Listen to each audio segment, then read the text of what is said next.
السلام عليكم ورحمة الله وبركاته. الحمد لله رب العالمين، والصلاة والسلام على سيد المرسلين وعلى آله وصحبه أجمعين. أما بعد، خير الناس من كف فكه وفك كفه، وشر الناس من فك فكه وكف كفه.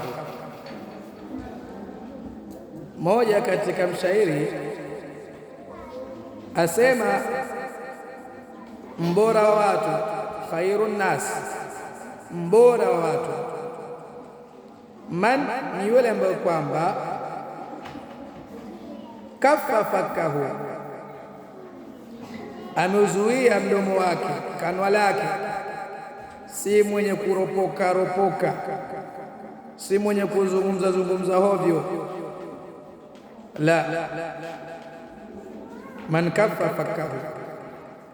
Kisha wafaka kafahu, lakini mkono wake ameukunjua, anatoa, ni mwenye kujitahidi katika kutoa.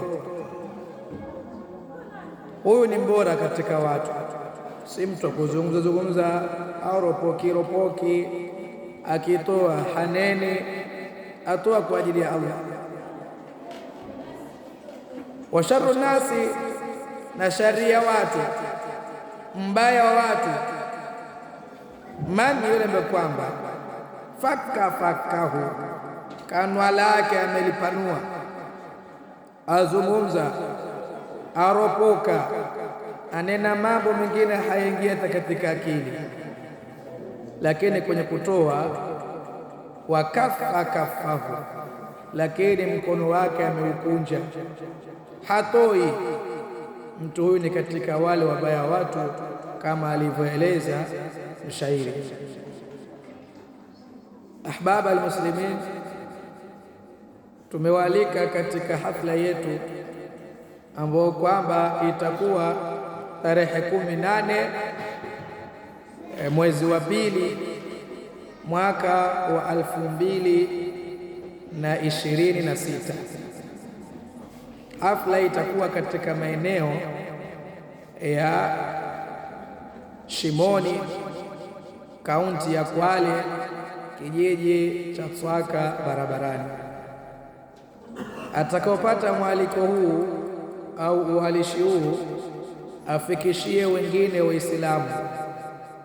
Hafla hii itahudhuria watu wa kila sampuli, watu ambao kwamba wameruzukiwa na Mola watakuwepo, watu ambao kwamba Mola amewapunjia riziki zao zimekuwa ni kidogo, pia watahudhuria. Mayatima watahudhuria, wajane watahudhuria, watu ambao kwamba hawana uwezo, masikini, mafukara, mpaka wapita njia pia wengineo watahudhuria. Kwa hiyo twaomba kwamba atakuwa na nafasi, basi ukiweza kutoa chochote kwa ajili ya kuuhami msafara huu au kuuhami hafla hii, basi jaza yako itakuwa kwa Allah.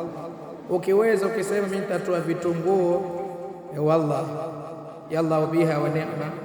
Ukisema mimi nitatoa kigunia cha mchele, yallahu biha wa ni'ma. Ukisema kwamba mimi nitatoa nyama, yallahu biha wa ni'ma. Ukisema sina uwezo wa hivyo vyote, lakini na kiasi fulani cha pesa kiweze kusukuma, pia yallahu biha wa ni'ma. Tumefungua mlango yeyote ambaye kwamba ana chochote, hatuona kiwango maalumu, lakini kwa ajili ya Allah, kwa ajili ya kuwasimamia wale Waislamu watakaohudhuria, wale waumini watakaohudhuria hapa, basi mlango uko wazi, ambaye kwamba aweza hili, basi atoe kwa ajili ya Allah, jaza yake kwa Allah. Ahsantum wa jazakumullahu khaira. Wassalamu alaykum wa rahmatullahi wa barakatuh.